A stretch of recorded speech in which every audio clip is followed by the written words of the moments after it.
ನಮಸ್ಕಾರ. ನೀವು ಎಂದಾದರೂ ಈ ಬ್ರಹ್ಮಾಂಡದ ವಿಸ್ತಾರವನ್ನ ಕಲ್ಪಿಸಿಕೊಂಡಿದ್ದೀರಾ? ಇಂದಿನ ಆಧುನಿಕ ವಿಜ್ಞಾನವು ಮಲ್ಟಿವರ್ಸ್ ಅಥವಾ ಬಹು ಬ್ರಹ್ಮಾಂಡಗಳ ಬಗ್ಗೆ ಚರ್ಚಿಸ್ತಾ ಇದೆ. ಆದರೆ ಸಾವಿರಾರು ವರ್ಷಗಳ ಹಿಂದೆಯೇ ನಮ್ಮ ಪವಿತ್ರ ಗ್ರಂಥಗಳು ಇದನ್ನ ಅತ್ಯಂತ ವಿವರವಾಗಿ ವಿವರಿಸಿವೆ. ಈ ವಿಶಾಲ ಸೃಷ್ಟಿಯಲ್ಲಿ ಅನಂತ ಬ್ರಹ್ಮಾಂಡಗಳಿವೆ ಮತ್ತು ಪ್ರತಿಯೊಂದಕ್ಕೂ ಒಬ್ಬೊಬ್ಬ ಬ್ರಹ್ಮ, ವಿಷ್ಣು ಮತ್ತು ಶಿವನಿರುತ್ತಾರೆ. ನಮ್ಮ ಬ್ರಹ್ಮಾಂಡವು ಈ ಅನಂತ ಸೃಷ್ಟಿಯಲ್ಲಿ ಕೇವಲ ಒಂದು ಸಣ್ಣ ಭಾಗವಾಗಿದೆ. ವಿಷ್ಣುವು ಉಸಿರು ಬಿಟ್ಟಾಗ ಸಾವಿರಾರು ಬ್ರಹ್ಮಾಂಡಗಳು ಸೃಷ್ಟಿಯಾಗುತ್ತವೆ ಮತ್ತು ಅವರು ಉಸಿರನ್ನು ಒಳಕ್ಕೆ ಎಳೆದಾಗ ಈ ಎಲ್ಲಾ ಬ್ರಹ್ಮಾಂಡಗಳು ಅವರಲ್ಲಿಯೇ ಲೀನವಾಗುತ್ತವೆ.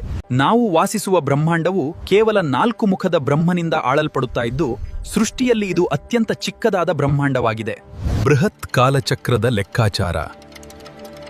ಕಾಲದ ಲೆಕ್ಕಾಚಾರವು ಇಲ್ಲಿ ಅತ್ಯಂತ ಆಶ್ಚರ್ಯಕರವಾಗಿದೆ. ಅಂದರೆ ಬ್ರಹ್ಮನ ಒಂದು ಪೂರ್ಣ ದಿನ 8.64 ಶತಕೋಟಿ ವರ್ಷಗಳ ಸುದೀರ್ಘ ಅವಧಿಯಾಗಿದೆ.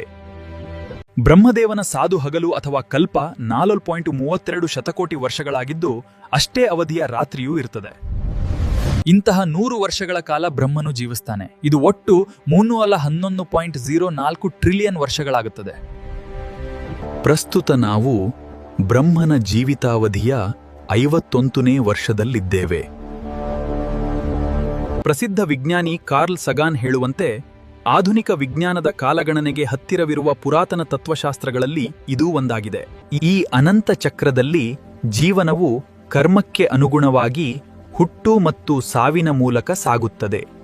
ಈ ಮಹಾನ್ ಕಾಲಚಕ್ರದ ಮುಂದೆ ನಮ್ಮ ಜೀವನವು ಅತ್ಯಂತ ಚಿಕ್ಕದಾದರೂ ಸೃಷ್ಟಿಯ ಈ ವೈಭವವು ನಿಜಕ್ಕೂ ವಿಸ್ಮಯಕಾರಿಯಾಗಿದೆ.